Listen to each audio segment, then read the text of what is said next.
What's going on, everyone? How are we doing today? Thank you for joining on this Monday evening, afternoon, whatever time it is where you are at. Hopefully you're having a good Monday. Let me see here. Let me make sure that this is running smoothly. Can you guys hear me? Hello, friends. Hey, Ronnie girl. Hey, Coffee Buzz. Coffee break time. Very nice. We took, look who just popped up. Drizzling rain is here, so happy to assume the position on the couch and follow along. Not sure I know of this case. Ready. Oh, very nice, Diana. Thanks for joining. Hey, Jennifer. Love seeing all these notifications. Nice. Yeah, I posted a video today. I wasn't planning on going live today, but this is a new story, and I actually have to send this link to the person who sent me the recommendation to cover this story. Let me quickly send them the link to the broadcast. Live, share, get shareable link. Okay, sharing this with Jacqueline, it looks like. Jacqueline gave me the idea, or gave me this story today. Tap the like button on your way in. Thank you. Alicia is reminding everyone, yes, hit that like button as you were joining. This is a new story. I just heard about it today. Coffee Buzz says, great hair swoop. Thank you. I was wearing a hat again all day, and so I just quickly took the hat off. I wasn't quite sure what the hair would be doing, but thank you. Good afternoon to Steve as well. Thanks for being here. Steve, hello from Delaware.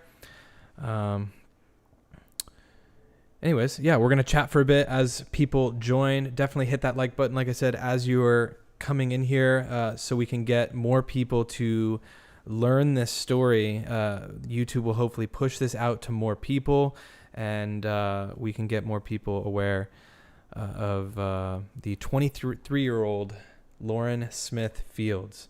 It's an unfortunate story, and I'm going to go through it here in just a moment. Jacqueline's in here. Oh, hey, Jacqueline. Thanks for sending me this, Jacqueline. It's super last minute. Once you sent me that, I've actually been looking into this case over the last hour or so. And I'm like, you know what? I should just go live tonight and talk about it. This is the kind of case that needs people to talk about it ASAP and put pressure on the right people. And so hopefully we can get some answers soon. I'm seeing that some people are not familiar with the case, so I'm just going to quickly ask.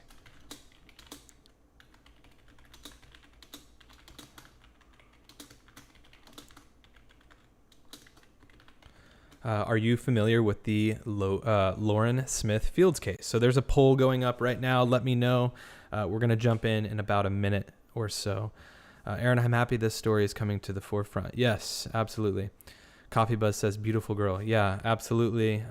So young, 23, just over a month since this happened. So I'm surprised I haven't heard of it, but I just did today. So we're going to hop in. So let's just go ahead and hop in. I'm going to make this probably a short stream, although I've said that in the past and the streams have been 2 hours. But hey to Joyce. Hey, Kays. Hello. A couple of the members in here. Thanks for being here.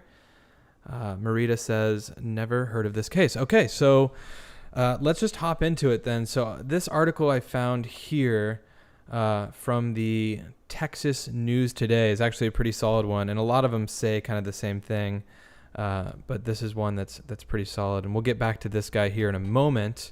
But let's read this a little bit. So Bumble date of dead Connecticut woman 23 who claims she died following night of drinking. So let's read this right here. So actually, let's watch this video.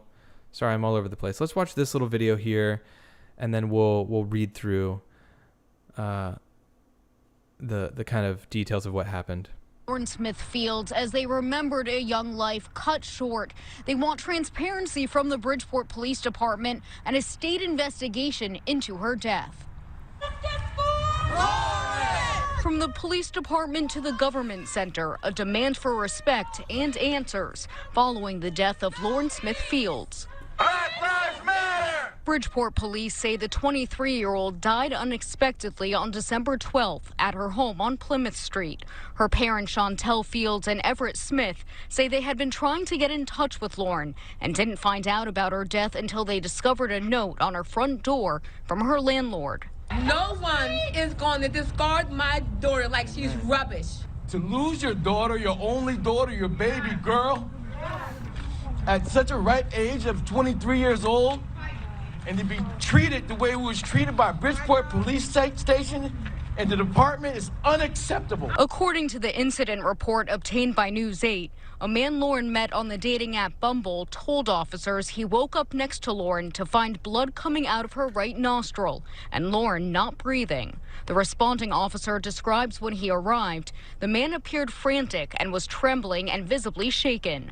The documents say the man told them he only knew Lauren for 3 days and she got sick while they were drinking the night before. He also told them at one point Lauren was in the bathroom for 10 to 15 minutes, but eventually came out and fell asleep.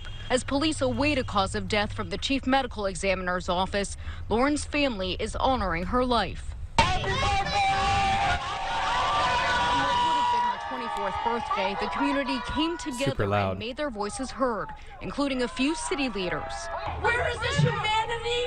Where is the decency? Where is the compassion for what this family is going through? And Lauren's loved ones. She was a bubbly spirit, kind-hearted, funny. My sister's supposed to have breath in her lungs today. She's supposed to be out here with us today. The police report says they identified her with mail, a credit card, passport, and cell phone at the scene. Lauren's family attorney Darnell Crosland filed a notice of claim to sue the city on Friday. It says 2 weeks after Lauren's death, his office confirmed with the state lab they never received physical evidence from Lauren's home, including a pill used as a sedative, a condom, and bed sheets with a blood stain. The claim also says police refused to interview Lauren's Bumble date, the last person who saw her alive. Lauren's dad describes a phone call with the initial detective on the case about that man. When we asked about this guy, he was a nice guy. There is no need to investigate. Overall, the claim argues investigators were negligent in Lauren's death and violated the civil rights of both Lauren and her family. We marched to send a message to the city that enough is enough. In a statement released to News 8, the Bridgeport Police Department says it offers its sincerest condolences and that the investigation is active and ongoing. Earlier in the month, police also said the department takes these concerns very seriously and is reviewing the handling of this case. All we keep getting is doors closed in our face and empty promises. No matter what happens, Lauren's parents will keep speaking out for change. Today and forever, I will always be her voice. Okay, so that was kind of like the general. We're gonna get into a little bit more detail on this article here, but that's kind of the gist of it so far. Is that this Lauren, this girl named Lauren, was out on a Tinder date or a Bumble date. Sorry. Also, thank you, Jennifer, the Tier 2 member, new Tier 2 member. Welcome, Jennifer, to the crew. Thank you for the support. Really appreciate that, Jennifer. And I see so many comments saying how beautiful this girl is, how stunning she is. I mean, she is. I mean, you could see, I think it was her mom even there, just like her family, you can tell they all are just like so incredibly sad. It looked like her cousin or her brother said I was supposed to eat breakfast with her that day. It was just this past Sunday on the 23rd. Yesterday, I think, was supposed to be Lauren's birthday. So, anyway, she meets this guy and she only knows this guy for like 3 days before this all happened. So let's read into this a little bit more. Yeah, no way. Police did not investigate. Exactly. What? Juliet says, I would be loud. Also, the Dove says, when you get a second, could you please help bring notice to everyone about the manhunt going through the U.S. in regards to a cop killer here in Houston? I did not know about that. I will have to look into that. Thank you. Yeah, and so if this is true about the police just saying, oh, this is a nice guy, we've already looked into him, or whatever the case may be, however they mentioned it, however they said it, that's where you get people like this collectively coming together and being like, no, that's not how you handle things. if anything, the police should have made a statement that said, we're looking into, of course, the last known person to have been with her, which is this Tinder date or this Bumble date. Like, even if they looked into the guy, in order to help the family get through something like this, at the very least, say you're 100% looking into it. I don't get why that has to be the way they react to the family reaching out. So it's like, of course you're going to get huge reactions from the general public and her family and people like this that are out there in the streets, like demanding change. Tony says autopsy, and that's another thing. I'm very interested to see where the autopsy, when that comes out, what they find. Obviously, if they find that she took something and she ended up passing out and like ODing or something, like it sounds like she had a pill of some sort, that would maybe rule some things out. But just like Becky in the Bubble said, serial killers or people like that do that kind of stuff can be charming. So it's, and yeah, Coffee Buzz says, right, Ted Bundy was nice. So yeah, let's read into this a little bit more. But thanks to everyone who's here. We just hit 100 people in the stream. Everyone, let's get the stream to 100 likes. We got 100 people in here. It'll help push the stream out to more people, and more people can learn about this story. So anyways, the older white man who was on a Bumble date with 20-year-old Connecticut woman before she was found dead on her blood-stained bed after a night of drinking has been revealed as 37-year-old design engineer who she knew for 3 days. Lawyers are now calling for an independent investigation into the death of Lauren Smith Fields, who was found dead in her Bridgeport apartment in the early morning hours of December 12th, 2021 by Matthew LaFountain, 37, who she met on the Bumble dating app. Her cause of death is not known. LaFountain works for a design engineer at Connecticut-based Times Microwave System, a company which manufactures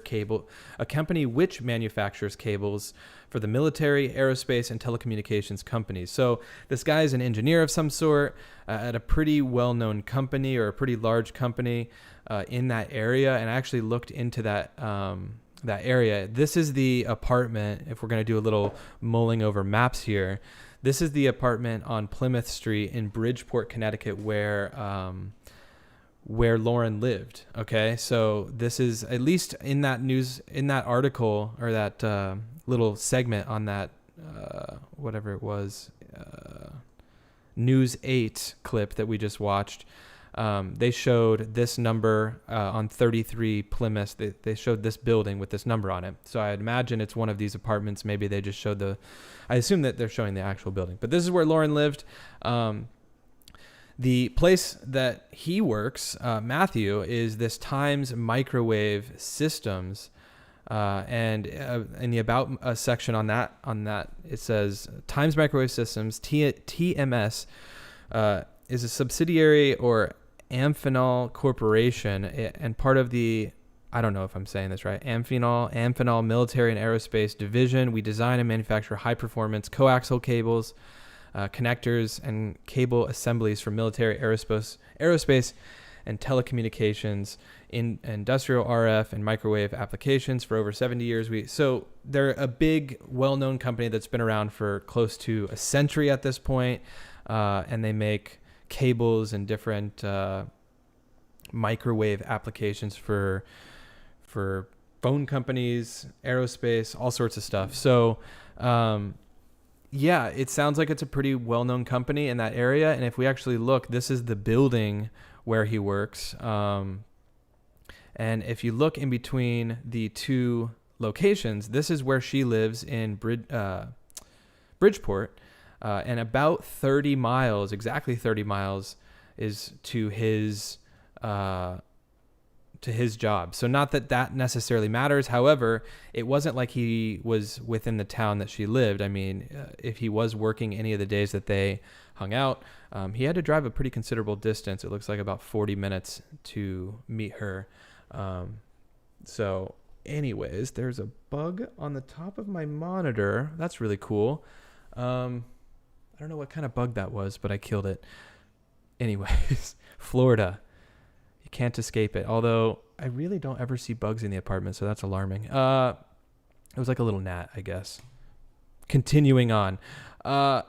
Lauren apparently attended Norwalk Community College, which from her apartment, which is here on 30 Plymouth Street or 33 Plymouth Street, whichever one it would be, is about a 30-minute drive in the opposite direction from where he works up in Wallingford. So she apparently attended that community college as well. What city is job, says Amy. His job was up here in, I think it said, Wallingford, Connecticut is where he worked. So that's where she goes to school. So let's keep reading this article. Smith, Fields, and LaFountain were hanging out drinking the night before her body was found, according to the police report obtained by dailymail.com. More than just the Daily Mail have reported this. I saw several articles confirming that it was the night before that they were hanging out. Also, to think that the police wouldn't be highly, highly suspicious and continue to press the guy who last saw her, it's a little bit odd. So I don't know. Then again, I'm not entirely sure what the police, what their process was, and they may have completely ruled him out. I don't know. But like I said, the reaction to the parents just wasn't the right way to go about it. Amy says, I graduated from that college. Oh, very cool, Amy. That's awesome.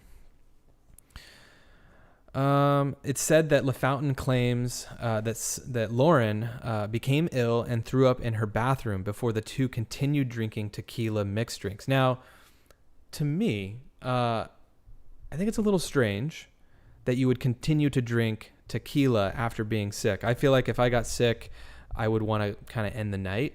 But it sounds like they just continued to drink and drink and drink. So her brother apparently told Rolling Stone that several things were found in the apartment, including a used condom, lubricant, and then bloody sheets obviously were found on her bed, and an unidentified pill. So that's all super suspicious as well. Did he have this pill? Did he bring this pill? It's one of those things you have to look into. Did she have a prescription for something? Obviously, these are all things that I'm sure more people know. So I don't know how suspicious it is that pill was found.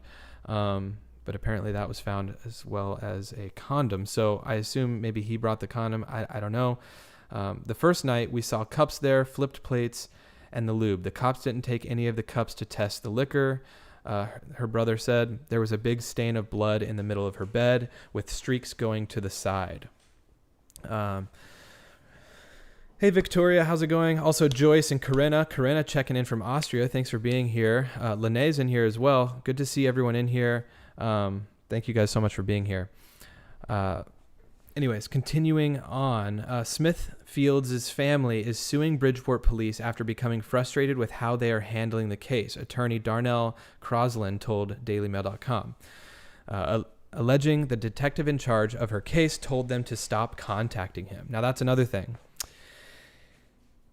If you're going to be a detective, and if you're going to take on cases like this, don't tell the people that you are, don't tell the families of the people that you're representing in these cases to stop contacting you, especially with a case that at this point is just a month and a half old. It would be one thing if this was a cold case and they didn't know what happened and it's 20 years down the line.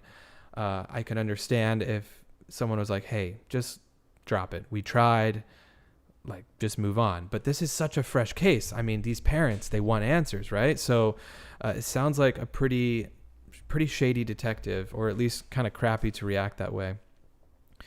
Crosland also said that he was uninterested in pursuing Smith Fields' date as a suspect, whom they described as an older white man. The, quote, older white man who was on Bumble on a Bumble date with 23-year-old Connecticut Lauren Smith Fields before she was found dead after a night of drinking has been revealed as Matthew LaFountain, a 37-year-old designer. Did we go to the right thing? I feel like we knew this already. Yeah, they repeated that there. Anyways, so yeah, they only knew each other for 3 days. So here's a photo of Lauren. Looks like on some sort of a ferry or a cruise ship of some sort. The heartbroken family of Lauren Smith Shields plans to sue the city of Bridgeport after the alleged local police department mishandled the investigation into her death. They're waiting on an autopsy before questioning anyone, he said, but there are parts of the investigation that can be done without an autopsy. They can obtain the messages from Bumble, but that's not being done. That's another thing. So apparently there are certain things that they could and probably should be doing even while waiting for the autopsy to come out. I don't know what their process is normally, but you would think that they would look into as many things and as many people as possible while waiting for the autopsy to come out. And it sounds like they're not pursuing the app Bumble to retrieve messages. And from what I've gathered, Bumble is actually really solid with people's safety in terms of communicating with users. So if, of course, law enforcement were to be requesting some of these things like messages, I think Bumble would likely work with them to the extent that they can. Also, another thing with these stories is that a lot of times people maybe meet on these apps like Bumble or Tinder, and then they quickly exchange numbers. So if that was the case and they took their conversation off of the app, it's really unknown how much they're going to be able to take from Bumble and get from Bumble. But at the very least, you would think that law enforcement would want to be looking into those conversations to get a better look into what their relationship was. I mean, it was such a fresh relationship. They didn't know each other for that long. So let me read some of your guys' comments and then we'll continue reading. Coffee Buzz, clearly this isn't right. Yeah, I agree. Also, I'm going to preheat the oven real quick for dinner. So give me just one moment. I'm going to read a couple more comments off.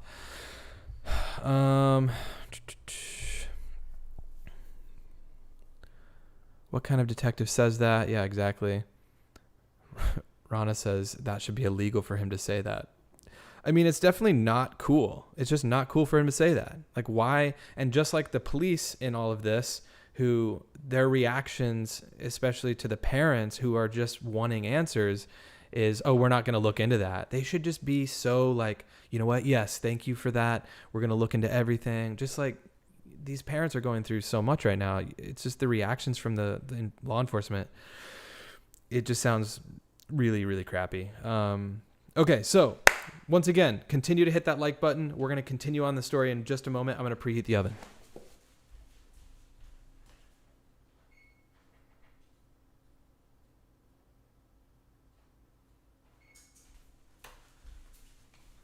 Okay, oven preheated.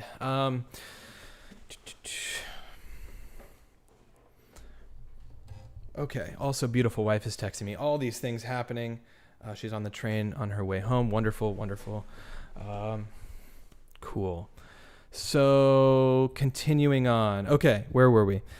The report also revealed that Smith Fields asked LaFountain for $40 to get her nails done and then meet her at her residence where they reportedly took shots of tequila. So apparently she asked him for $40 to get her nails done. I looked up the closest place to her address that you could get your nails done. I'm not sure if this is where she went, but it's only 2.7 miles away and it's Emily's Nails and Spa. So it would be interesting, like someone investigating this case, hopefully looked into some of these places that she could have gone and went and asked some of the workers, what was her state, right? Was she in a good state of mind? Was she already intoxicated? Like, not to say that she would be intoxicated already, but you never know, right? Like, she could have taken an Uber here.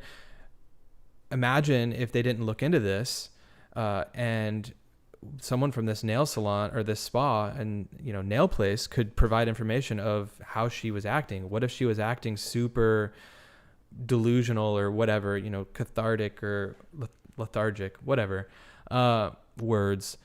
But anyways, hopefully they looked into that. So that's the closest place that I could find that she could have maybe gone to get her nails done. But once again, not sure how big of a, how important to the story that is. But either way, they apparently started taking shots of tequila shortly after. So LaFountain claims that Lauren, I'm just going to say Lauren. I should also say Matthew. So Matthew claims that Lauren became ill and threw up in her bathroom before the two continued drinking tequila mixed drinks. They reportedly played games, ate food, and began watching a movie when Lauren allegedly received a text, went outside to get something from her brother, and then upon her return, went into her bathroom for 10 to 15 minutes. Now, this is also a little bit weird, this behavior from Lauren. I don't know if her brother ever stated exactly what he came by the house for and why she would have gone into the bathroom for 10 to 15 minutes. Also, it may not be that weird. She could have been thinking, let me freshen up a bit. She could have thought, you know what? I need to freshen up a bit. Let's just take a quick little 10-minute shower. Like, I don't know what she did. But so yeah, it's like on one hand, it seems a little weird for her brother to come by and then for her to go 10 to 15 minutes away and then join with him again. But I may be reading into it a bit too much. But her date told the police, quote, he thought it was odd, but didn't feel like it was his place to say anything as he didn't know her that well, the incident reportedly reads. Afterwards, the pair continued to watch the movie and finished the bottle of tequila before she fell asleep on the couch. Matthew allegedly carried her to her room and the two went to bed.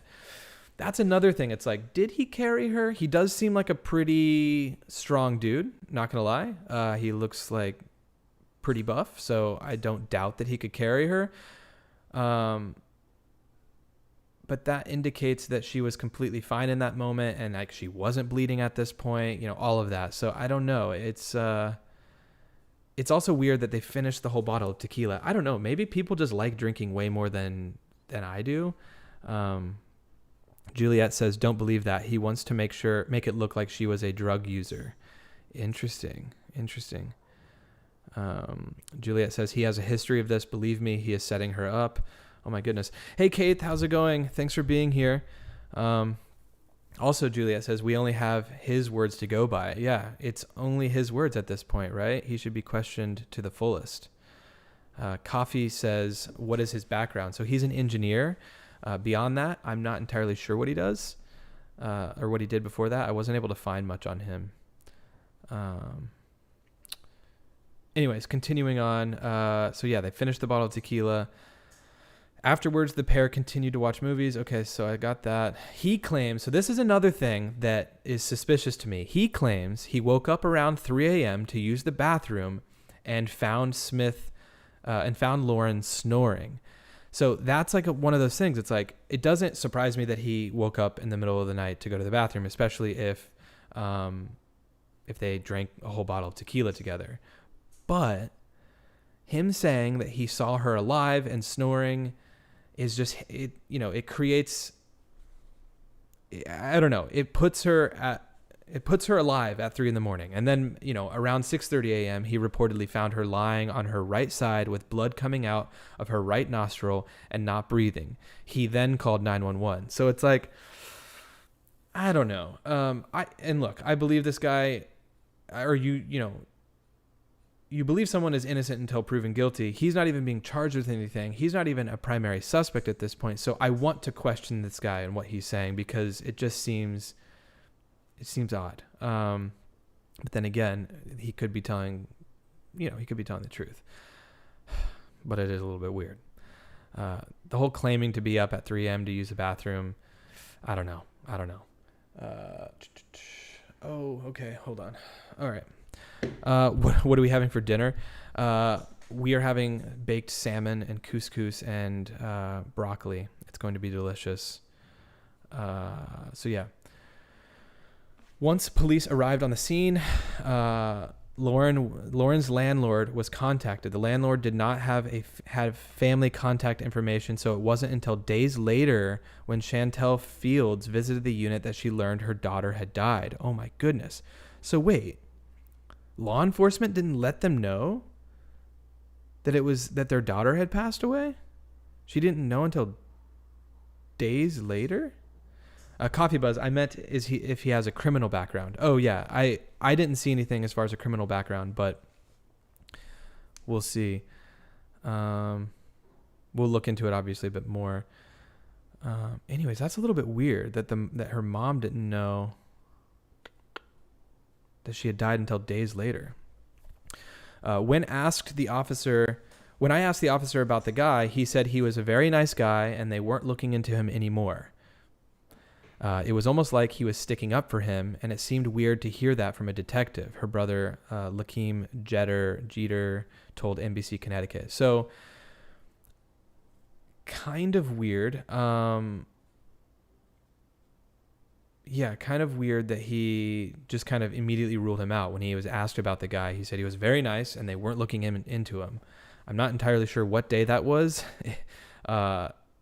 But if that was day one, that's very suspicious, right? To just completely rule him out. He told me directly on the phone to stop calling him and hung up in my face. It was like total disrespect. Like that's what you tell a family that's going through grief and trying to find answers.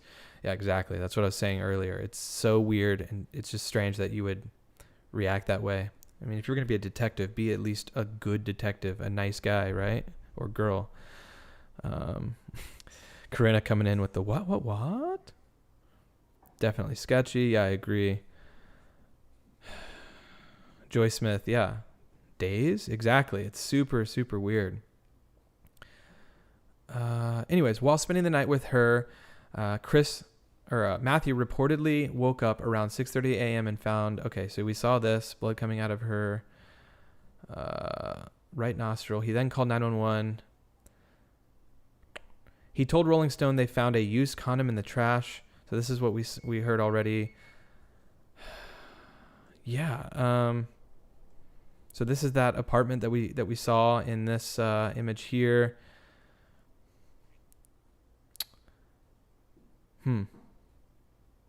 Let's go through very quickly. The family wrote a letter to the city leaders. We're going to read that in just a moment. But before that, we're going to look at a statement from Bumble. So there's no music or anything to this. It says, triggering warning, death, grief, loss. For those who may not know, this past December, one of our Bumble community members, Lauren Smith Fields, a vibrant young woman, passed away before her time in Bridgeport, Connecticut. Lauren's passing has sparked a range of emotions for all those following her case. Like you, I am deeply saddened by this loss and eager for her family and friends to get the answers they seek.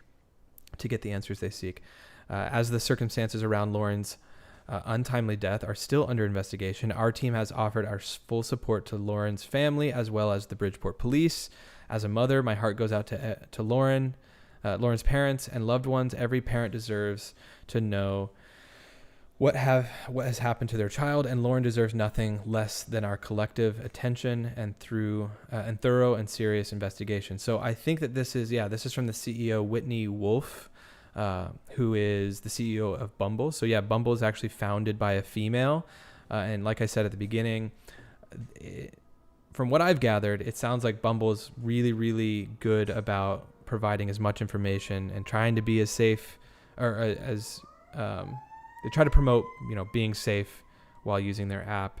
Obviously, at the end of the day, I don't know if these apps are really concerned for their user safety. Ew. That's a whole nother story. But another thing to mention is this is just an ad, right? This is an ad that Bumble had. And if you see here, there's 753 comments. And of those comments, they're almost all talking about Lauren. Justice for Lauren, boycott Bumble, what happened to Lauren Smith, who did she go on a date with? Now, obviously, Bumble released that they are, going to cooperate with whoever comes into contact with them through this investigation. So I get that people are like, boycott Bumble, but at the same time, it sounds like they're saying that they're going to do whatever necessary to help with this investigation. So I don't think necessarily people need to boycott Bumble, but certainly you would think that law enforcement would be looking into this. So I don't know. Let's quickly read a couple comments from you guys, and then we'll read the letter that her family wrote to the city officials. Coffee Buzz says, my worst nightmare. Mimi says, hi everyone. Hi Mimi, how's it going? We got a few of the regulars in here. I'll be right back.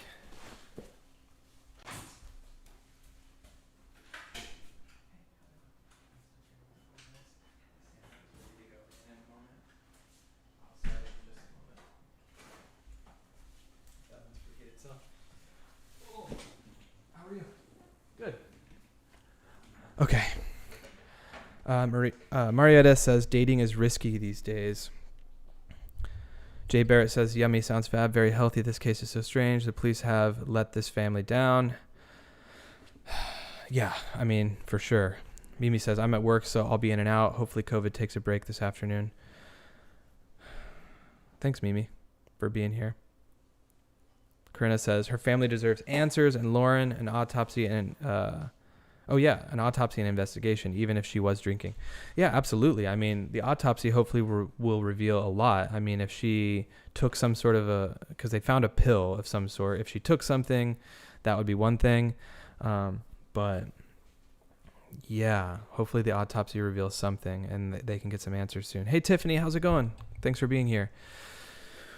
Okay, so let's quickly read this. Lene says, what if, I hate what ifs, but what if the brothers concocted a plan to drug a beautiful black girl and have their way with her and finish her off like a trophy killing or some crazy crap like, I don't know, Lene. Are you talking about her own brothers? I don't know. That'd be wild. Colin says, I'm just trolling. I love Aaron. What did Colin say? Let's go up to Collins.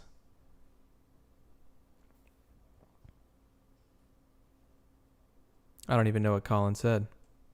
I must have missed the comment. But apparently Colin is trolling.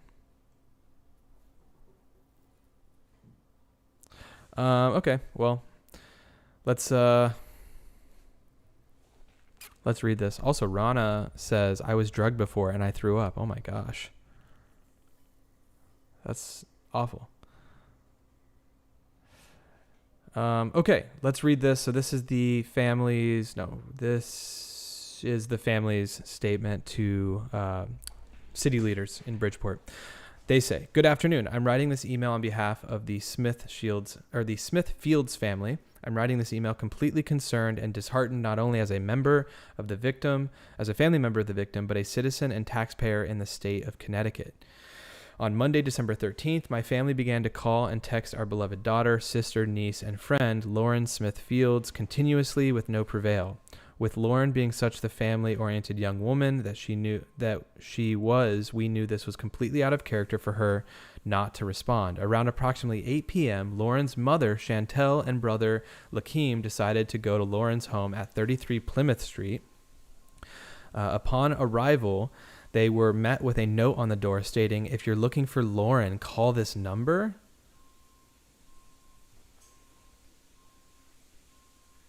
Wait.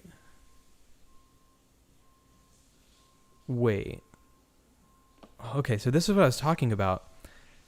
So this was days after, and police didn't notify them? They left a note? Who left this note? Okay, maybe the landlord. Hold on, sorry. I should keep reading, but I'm just stunned. Like, why did police not contact them? Completely confused and frightened, Lauren's mother and brother contacted Lauren's landlord, Hector. Hector then informed them that something bad happened. Quote, something bad happened? And that Lauren was indeed deceased. Hector then proceeded to give them a card with Detective Cronin's number on it. Lauren's brother, Lakeem, then called Detective Cronin. What? That's why the parents didn't know. What? When Detective Cronin spoke with Lauren's brother, Lakeem, he told him that Lauren was indeed expired and her body had been removed from the scene. Is this the way he worded it? Yeah, she's expired? No, no way. He told Mr. Jeter, I'm going to say Jeter, that Lauren met a man later identified as Mr. Matthew LaFountain on a dating website called Bumble for the first time. He explained that Mr. LaFountain came to visit Lauren and she seemed to be feeling ill. He went further. So that's also crazy. If he came over and met her and she was feeling ill, why did they finish a bottle of tequila? Why did she wake up dead? Why is there blood all over her sheets? Why is her nose bleeding? Why is there a pill next to her? Like, this is suspicious. And then police aren't like questioning the main man that was like with her the whole night. I don't know. He went further and into detail and told Mr. Jeter that Mr. LaFountain stated with Lauren went to meet Jeter at 9:30 p.m. and stayed outside for a few minutes, came back, and began to vomit uncontrollably. Detective Cronin then told Lauren's brother that Mr. LaFountain also stated that he carried her into bed and laid with her, checking on her twice, once at 3 a.m. and the next at 6:30 a.m. when he noticed she was bleeding out of her nose and mouth. Was she like already in a really compromised state if he was checking on her throughout the night, or was she just super drunk? Like, that's also a little bit weird. Checking on her twice. Anyways, Lakeem then asked Dr. Cronin, "Are you investigating this?" He responded to Lakeem and said, quote, "I don't think there is anything to investigate. He seems like a really great guy. I was here when the medical examiner investigated, and there are no signs of foul play, and they were both fully dressed." This is so suspicious. Guys, I'm putting some of these in the chat right now. If you are a member, you can also put some of these. What? In the chat? What the heck? Gail MC says she could have been poisoned by the drug. What the heck? Yeah. Lene says, now that is so suspicious. Yeah, exactly. Okay, anyways. Dr. Cronin then stated that he would be willing to come to the scene at 30. I would hope he'd be willing to come to the scene at 33 Plymouth Street and speak with them, and they agreed. They continued to wait in front of the home, upset, grieving, and confused for 45 minutes to be unmet with Dr. Cronin or anyone from Bridgeport Police. Mr. Jeter and Miss Fields then left the scene of the incident and gave Detective Cronin's phone number to Lauren's father, Everett Smith. Mr. Smith then called Lieutenant Cronin to clarify information given earlier to Lauren's brother Lakeem. When Mr. Smith called Lieutenant Cronin, he was met with a response that said, quote, "I already talked to your ex-wife, and you can talk to her." What? Mr. Smith then stated that he had his own questions that he wanted to ask Lieutenant Cronin that were not previously asked. Yeah, exactly. He probably had his own questions. Why is Detective Cronin such an... What? Like this... These families are split, clearly. Like he said, "I already talked to your ex-wife." So why are you saying, "I've already talked to her"? He wants to know what happened to his daughter. Right? He has the right. This family clearly is split, so her dad's calling and asking for answers, and he's met with that. Like, that's messed up. Someone says, "Amen, Nettie." What did Nettie say? "Cops thought Brian Laundrie was a nice guy, too." Oh, snap. Nettie coming in with the mic drop moment. Yikes. Dr. Cronin then said it was late. He was off work and could not continue to communicate. Oh, goodness. Upset and feeling like they were not being heard, Mr. Jeter called Detective Cronin again for Detective Cronin to answer and say, "Why do you keep calling me? I told you everything I know," and continued to hang up in his face. Yikes. Man, I feel so bad for this family.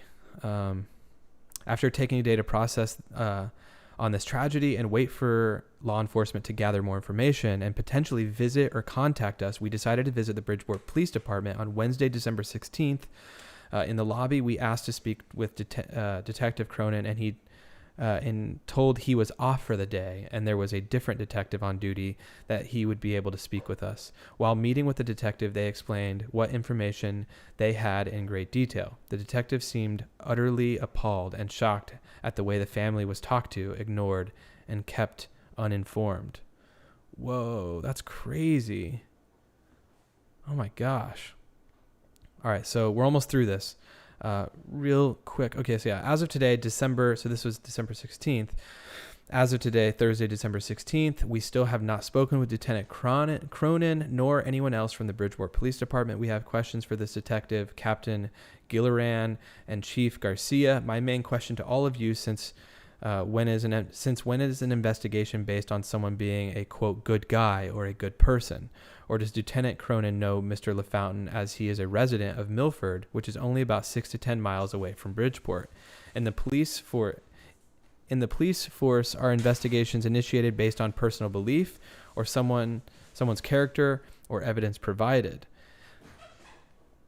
If investigations are initiated based on evidence presented, then how was an investigation not properly performed? Based on the incident report provided to us today, it was stated that Lauren was bleeding from her nose and her mouth.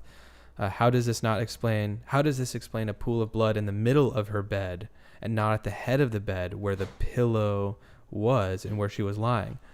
That's another really good point. And one moment, everyone.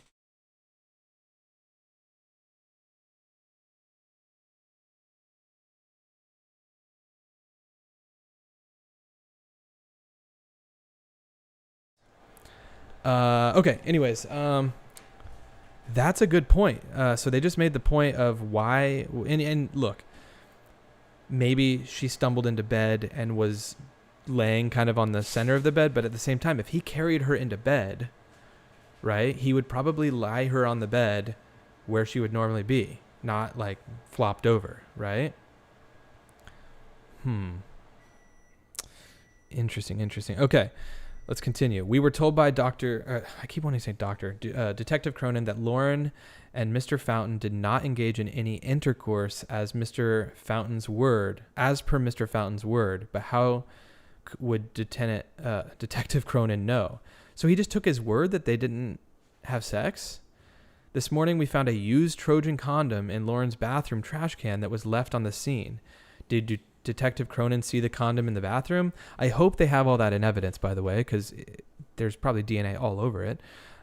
We also found an open tube of lubricant on her dresser that was half full. This tube was a small miniature tube used for one-time use. Did he bother to look around the home, or based on his judgment on Mr. Fountain being a good guy, did he not bother to check?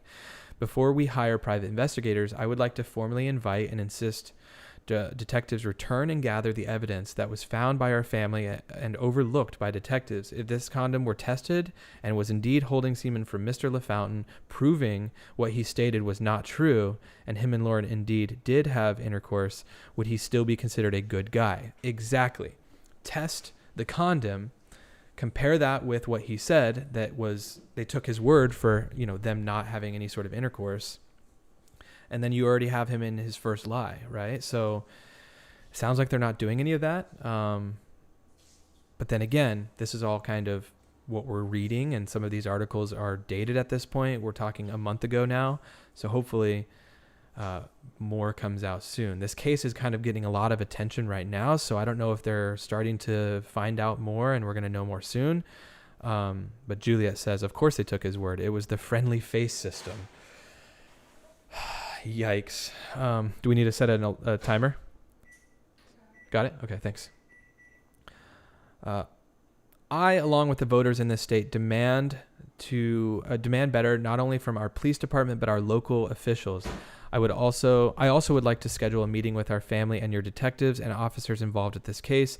Our beloved daughter, sister, niece, and friend deserves to have her death properly investigated by our authorities, who we are supposed to trust and who are supposed to serve us. Again, investigations should not be based on personal belief. We understand that the medical examiner was at the scene and saw no foul play in the human eye, but what if she finds something during her autopsy? Will an investigation start then? Or by then, would it be too late to review and collect physical evidence? Exactly. They should definitely, I hope all of this evidence is kept, because if something comes out with the autopsy that states even a slight chance of foul play, they better have that evidence on hand. I will close this first email of many by further. So they say that I will close this first email of many. Like, they're going to keep contacting these local officials. But by further expressing my hurt, anger, and absolute disgust at how my grieving family was talked to and treated during this difficult time. My family deserves a heartfelt apology and a thorough investigation into the untimely death of Lauren Smith Fields.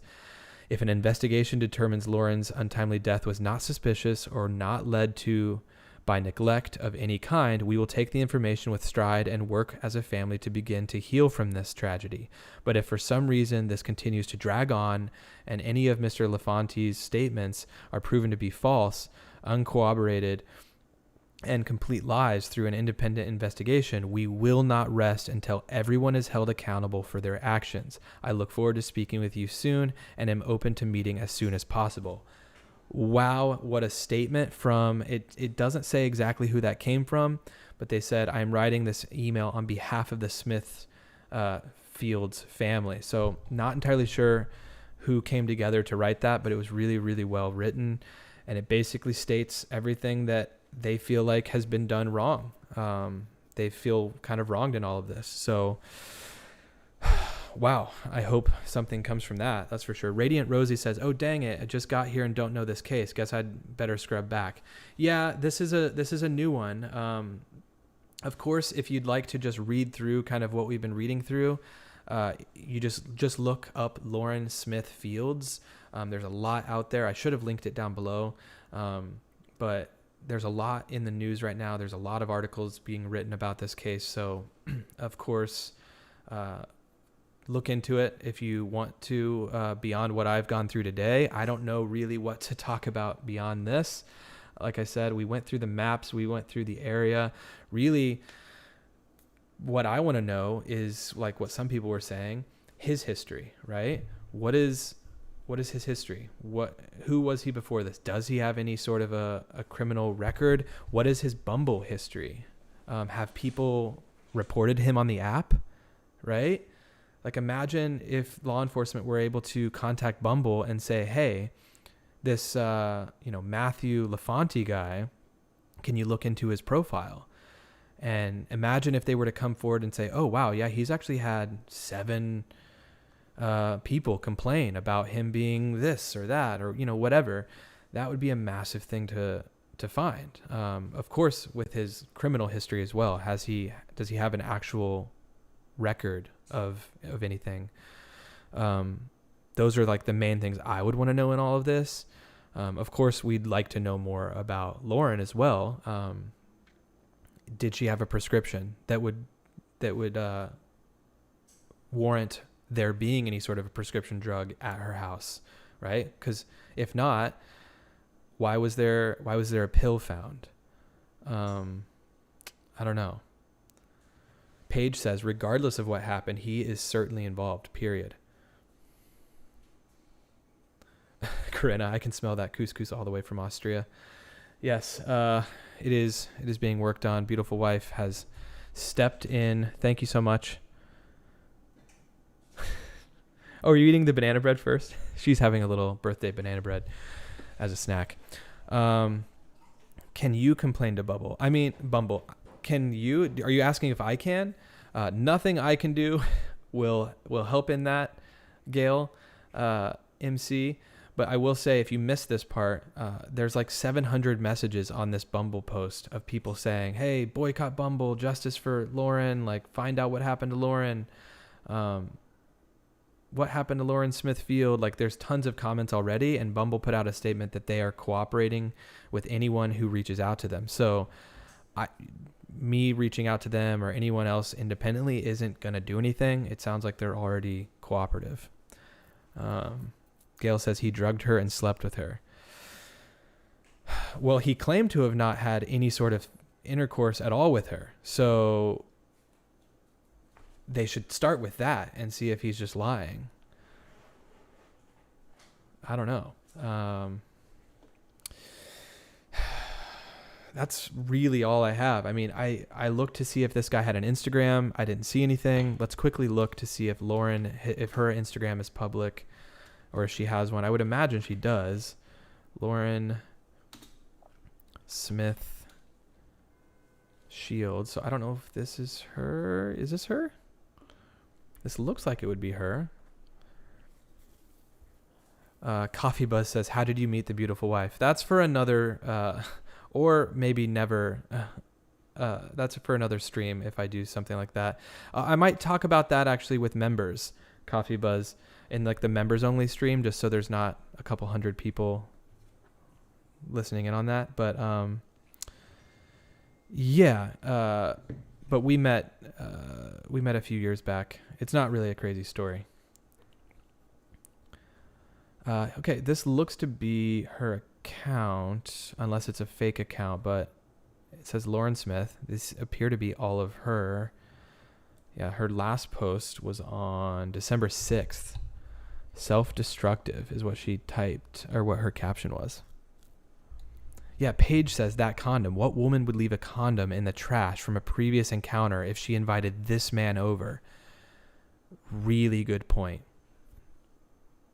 Really good point. So where was she here? This looks like Miami. I don't know. Heaven on Earth is where she posted this. So I'm doing all these beach ones. Okay, Dominican Republic, it looks like. Punta Cana. It's not going to show me the location. But yeah, so it looks like her last post is December 6th. The one prior to that, October 30th. So her last two posts were like 2 months apart. So it's not like she posted often. Or it is kind of sporadic, it looks like. Or she was, she mainly posted maybe when she traveled. Was there a location on this one? No. Who's this?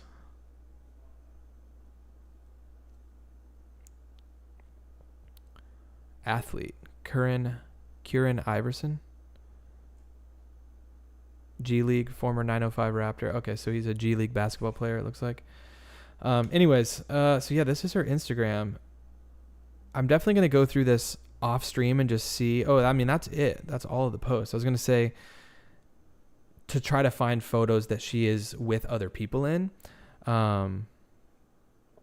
Because then you can, of course, go down the rabbit holes of people that maybe are tagged in her photos. But it doesn't appear that she is in a single photo with someone else. Because that's usually the best thing to do is like see who she's hanging out with on Instagram, see who she's tagging. Even these ones that are several photos, it looks like they're all still just of her. So I'm not seeing any tagged photos or group photos. More soul, less ego. Interesting. Okay, real quick, I'm gonna quickly link her GoFundMe down in the description. It's for, and I know not everyone is able to like contribute to anything like this, but it's for her like legal costs, because the family is obviously taking legal action, especially if they don't have any answers after the autopsy is done. So I wouldn't do this without at least linking that. I did see that earlier, but thank you, Alicia, for sending me the link. And then aside from that, I want to quickly shout out the tier 2 members. So once again, I am still trying to figure out the exact design of this list, but this is a very rough design. But thank you to all the tier 2 members. These are them listed here.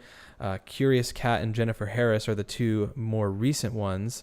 Part of the tier 2 membership is getting a shout out at the end of each stream. So here are the tier 2 members. I'm going to make a really cool screen. I'm doing some more designs for the stream here soon. So your guys' usernames will come up in a much cooler way, but this is how I have it right now. Thank you to those who are tier 2 members. Also to tier 1 members, you guys are just as amazing. It all helps keep the stream going, and it helps I'm self-funding this documentary I'm working on this year, so all of that goes a long way. So thank you guys so much. I'm going to read a few more comments here. He was involved, says Juliet. Yeah, I mean, it's just odd to me that they ruled him out so quickly. That's the biggest thing to me, is they ruled him out way too fast. Yep says it was a used condom and not just some condom laying around, but that pill was also by the condom from what I understand of this case. Yeah, exactly. There's too many weird things. Jennifer, hey. Interesting case I've never heard of. Thanks for the stream. Hey, Steve, thanks for being here. Thanks for being the first comment and one of the last. Thanks for being here through the whole thing, Steve. It is certainly a wild case, and I hope for the family that they have answers soon. All right, very odd, says Colin. Yeah, I agree. I understand that as a white man, it's difficult to even bring up, but she was a woman of color, and that really should be included in the conversation. Did I miss that by coming in late? I mean, we mentioned, yeah, I mean, I showed her photo at the very, very start, Radiant Rosie.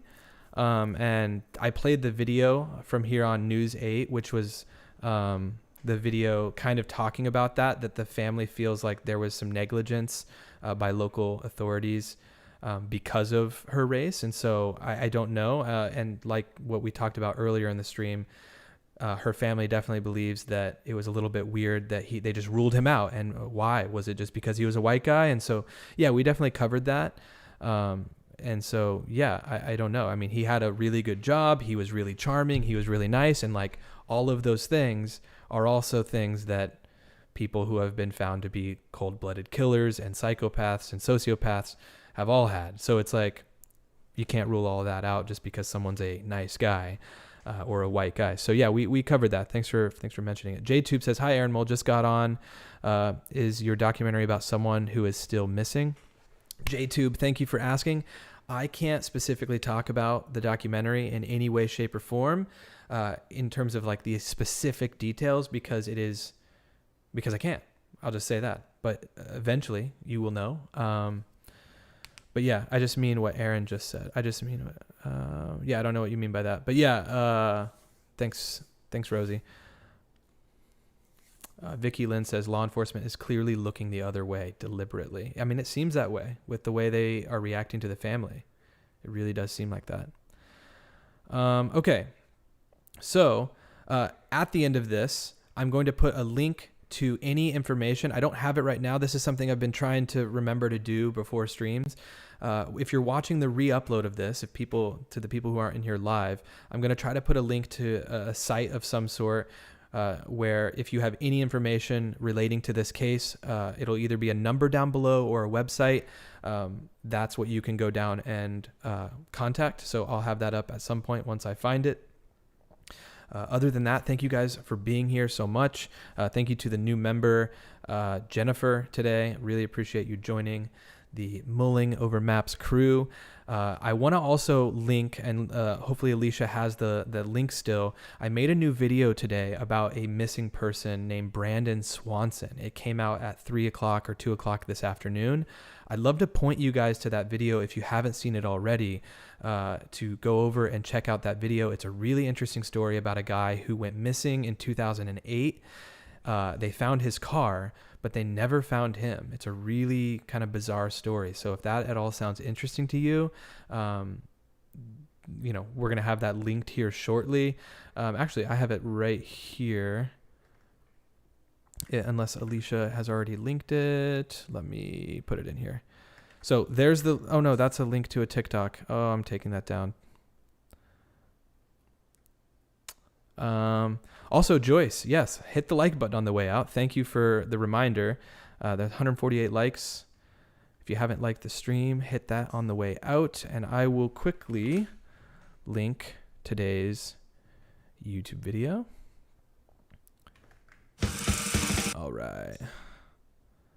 Darla, I made it. Darla, we are on our way out, but thank you so much for being here. I'm linking right now and Alicia also linked it. It is the link to my new YouTube video today. Check it out. Kate for peace. Bye now. Bye for now. Thank you for being here. Ali says, glad I found this channel. Have to say I appreciate the dialogue. Sounds like I'm just listening to a friend chat while I'm busy getting dinner ready. Oh, well, thank you. I remember that story, and good job on that video, Aaron. Thank you, Radiant Rosie. Appreciate it. All right, I appreciate you guys all being here. Jay Barrett, Colin, thanks so much. Jenny, Darla, coming in late, but coming in still, nonetheless. JTube, Lene, Joyce, all the regulars. Kays, Coffee Buzz, Corinna, thank you guys all for being here. Use the submission form down below if you have any suggestions for future videos or cases to follow. And I will see you guys in the next video. Peace.